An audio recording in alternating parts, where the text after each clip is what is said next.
Vous mangez sainement, vous avez coupé le sucre, vous faites du sport régulièrement, et pourtant le miroir ne ment pas. Votre ventre reste gonflé, votre sommeil est taché, et votre énergie s'effondre en milieu de journée. Ce n'est pas un manque de volonté, c'est une hormone qui vous prend littéralement en otage, le cortisol.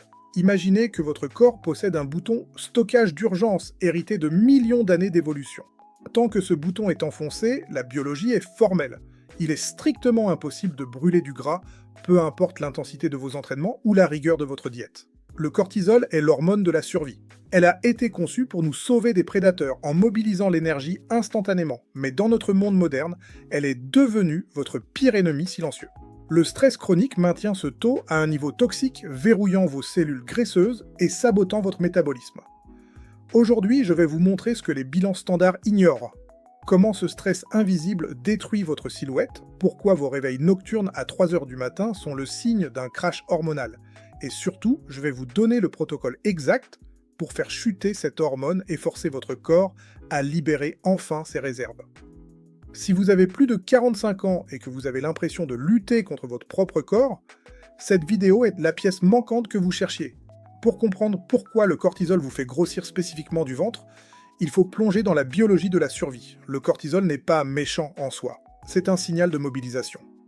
Face à un danger, vos glandes surrénales reçoivent l'ordre du cerveau d'inonder votre sang. Le but ? Libérer immédiatement du glucose pour alimenter vos muscles afin de fuir ou de combattre.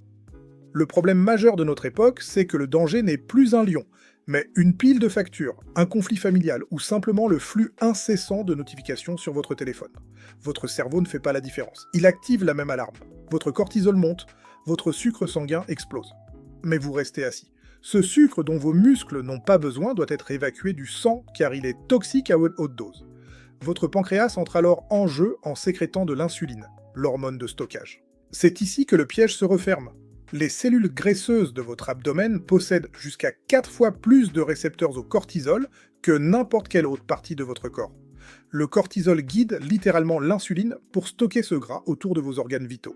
C'est ce qu'on appelle la graisse viscérale. C'est une graisse de survie car votre corps pense qu'il traverse une période de crise majeure et qu'il doit protéger ses organes internes. Plus grave encore, le cortisol élevé inhibe une enzyme appelée lipoprotéine lipase, qui est responsable de la libération des graisses. En clair, le cortisol ouvre la porte pour faire entrer le gras dans le ventre et il ferme la porte à double tour pour l'empêcher de sortir. Tant que vous êtes dans cet état de stress métabolique, vous pouvez faire autant d'abdominaux que vous voulez, vous ne ferez que renforcer des muscles cachés sous une couche de gras biologiquement verrouillée. Pour maigrir du ventre, il ne faut pas brûler plus, il faut calmer plus. C'est une inversion totale de paradigme que la plupart des coachs sportifs ignorent complètement. Comment savoir si votre plateau de perte de poids est dû au cortisol plutôt qu'à votre alimentation ? Il existe des signes cliniques clairs que votre système nerveux est en surchauffe. Le premier et le plus flagrant est la morphologie. Vous avez des bras et des jambes relativement fins, mais tout votre poids se concentre au niveau du nombril. C'est la signature hormonale typique. Le deuxième signe est votre cycle de sommeil. Le cortisol suit un rythme circadien. Il doit être haut le matin pour vous réveiller et bas le soir pour vous laisser dormir. Si vous vous réveillez entre 2h et 4h du matin, avec le cerveau qui tourne à plein régime, c'est que votre cortisol fait un pic anormal au milieu de la nuit. Votre corps croit qu'il doit être en alerte. Le troisième signe est ce qu'on appelle la fatigue électrique.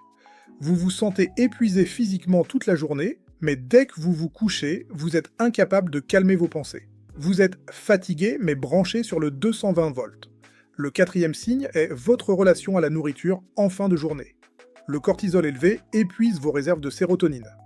Vers 17h ou 18h, vous avez des envies irrépressibles de sucre ou de sel, non pas par faim, mais parce que votre cerveau cherche désespérément un moyen rapide de faire baisser la tension nerveuse. Enfin, observez votre visage. Un excès chronique de cortisol provoque une rétention d'eau et une inflammation qui donne un aspect bouffi ou arrondi au visage, même si vous ne mangez pas beaucoup de sel. Si vous cochez au moins 3 de ces cases, votre priorité numéro 1 n'est plus la salle de sport, mais la réparation de vos glandes surrénales. Votre corps ne vous trahit pas, il essaie de vous dire qu'il n'en peut plus de fonctionner en mode survie. Continuer à le pousser dans cet état ne fera que déclencher une résistance encore plus forte, pouvant mener jusqu'au burn-out métabolique. Quand on réalise qu'on a pris du ventre, le réflexe habituel est d'augmenter l'intensité. On s'inscrit au CrossFit, on va courir 10 km, on fait du shit. Pour une personne en bonne santé hormonale, c'est excellent. Mais pour vous, c'est une catastrophe métabolique. Pourquoi? Parce que l'exercice physique est, par définition, un stress. Lorsque vous courez intensément, votre corps produit du cortisol. Si votre niveau de base est déjà au plafond, cette séance de sport est la goutte d'eau qui fait déborder le vase. Votre corps, qui se sent déjà agressé par votre vie quotidienne, interprète cette séance comme une nouvelle menace. Sa réponse? Ralentir encore plus votre métabolisme pour économiser l'énergie. Il va même commencer à décomposer vos muscles pour fabriquer du sucre, un processus appelé néoglucogenèse, ce qui fait monter votre insuline et stocker encore plus de gras. C'est ainsi qu'on se retrouve avec ce qu'on appelle le syndrome du skinny fat. Vous perdez du muscle, vous gardez votre gras, et vous finissez encore plus fatigué qu'avant. Pour débloquer la situation, vous devez rassurer votre système nerveux. La science montre que la marche rapide en plein air, de préférence dans un environnement vert, est l'un des moyens les plus puissants pour abaisser le cortisol circulant. Pourquoi? Parce que le mouvement oculaire latéral, regardé de gauche à droite en marchant, désactive mécaniquement l'amygdale, le centre de la peur dans votre cerveau.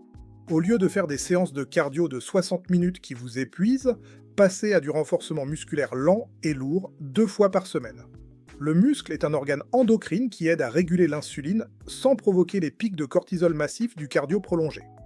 L'objectif est de dire à votre corps « Tu es fort, tu es en sécurité, tu n'as plus besoin de stocker ces réserves pour une urgence imaginaire. C'est en faisant moins, mais mieux, que vous relancerez la machine. » Maintenant, comment on répare les dégâts? La nutrition pour le cortisol ne repose pas sur la restriction, mais sur la stabilisation. La première règle est d'arrêter de choquer votre système dès le matin. Le café à jeun est une hérésie si vous êtes stressé. La caféine force vos surrénales déjà fatiguées à produire une dernière décharge de cortisol. Si vous ne pouvez pas vous en passer, prenez-le après un petit déjeuner riche en protéines et en bonnes graisses. Les graisses sont les briques de construction de vos hormones. Ensuite, parlons des suppléments, car ici, ils sont cruciaux. La reine incontestée est l'ashwagandha. C'est une plante adaptogène qui a la capacité unique de moduler votre réponse au stress. Des études cliniques ont montré une réduction du cortisol allant jusqu'à 30% en seulement 60 jours. Elle permet de calmer le signal d'alerte du cerveau. Le deuxième pilier, c'est le magnésium, spécifiquement sous forme de bisglycinate pour une absorption optimale. Le stress brûle votre magnésium. Quand vous en manquez, vos muscles restent tendus et votre système nerveux reste en mode alerte. C'est un cercle vicieux. En prendre le soir permet de signaler à votre corps qu'il peut enfin se détendre. Un autre secret du docteur Kruse. Le sel de mer celtique ou de l'Himalaya. Vos glandes surrénales ont besoin de sodium et de minéraux pour fonctionner. Une pincée de sel de qualité dans un grand verre d'eau le matin soutient vos surrénales et évite le crash de 11 heures. Enfin, surveillez vos glucides. Ne les supprimez pas totalement le soir. Une petite portion de glucides complexes, comme une patate douce, au dîner aide à la conversion de la sérotonine en mélatonine et fait baisser le cortisol, favorisant ainsi un sommeil réparateur. Rappelez-vous, on ne soigne pas des surrénales épuisées avec une diète de famine. On les soigne en leur apportant les nutriments nécessaires pour qu'elles arrêtent de crier famine. La solution finale n'est pas dans votre assiette, elle est dans votre emploi du temps. Pour déverrouiller la graisse du ventre, vous devez maîtriser votre cycle circadien. J'ai mis au point une routine simple que j'appelle le 8-20-20-18-20-22. À 8h du matin, vous devez vous exposer à la lumière naturelle du soleil, même s'il y a des nuages. Cette lumière pénètre votre rétine et envoie un signal au cerveau pour déclencher un pic de cortisol sain. Oui, on veut un pic le matin. C'est ce pic matinal qui garantit que le cortisol redescendra correctement le soir. C'est l'ancrage de votre horloge biologique. À 20h, vous déclenchez le mode sécurité. C'est le moment de la respiration carrée. Inspirez 4 secondes, bloquez 4 secondes, expirez 4 secondes, bloquez 4 secondes. Faites cela pendant seulement 5 minutes.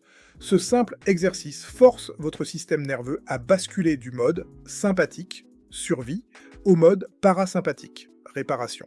C'est un interrupteur biologique. Si vous ne faites pas cette transition, vous irez vous coucher avec un moteur qui tourne encore à 5000 tours par minute. À 22h, c'est le noir complet et la fraîcheur. La lumière bleue des écrans est interprétée par votre cerveau comme une lumière de midi, ce qui stoppe la mélatonine et relance le cortisol. C'est pour cela que vous n'arrivez pas à dormir après avoir scrollé sur votre téléphone. Une chambre fraîche, 18 degrés, est également capitale. La chute de la température corporelle est le signal ultime pour que le corps commence à brûler les graisses pendant la nuit. En suivant ce rythme, vous ne vous contentez pas de perdre du poids. Vous réparez votre moteur hormonal. En 2 semaines, vous verrez vos traits se détendre, votre énergie revenir et enfin, ce tour de taille diminuer. Votre corps n'est pas votre ennemi, il attend juste que vous coupiez l'alarme. Le cortisol est un serviteur fidèle, mais un maître tyrannique. Comprendre que votre graisse abdominale est un symptôme de votre état nerveux et non une fatalité est le premier pas vers votre transformation. Ce n'est pas en vous battant contre vous-même, en vous affamant ou en vous épuisant que vous obtiendrez des résultats durables. C'est en travaillant avec votre biologie. Je veux que vous essayiez ce protocole. Commencez par la marche quotidienne et le magnésium le soir. Observez comment votre sommeil s'améliore, car c'est là que la magie opère.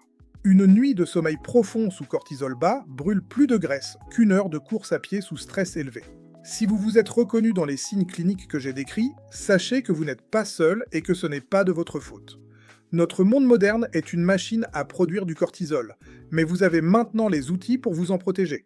Appliquez ces conseils, soyez patient avec vos surrénales, elles ont mis du temps à s'épuiser. Elles mettront quelques semaines à se reconstruire. Si cette approche scientifique de la santé vous parle, abonnez-vous pour ne pas manquer les prochaines analyses. Partagez cette vidéo à une personne de votre entourage qui fait des efforts incroyables sans voir de résultats, vous pourriez changer sa vie. C'était le Dr Cruz, prenez soin de vos hormones et on se retrouve très vite pour une nouvelle vidéo.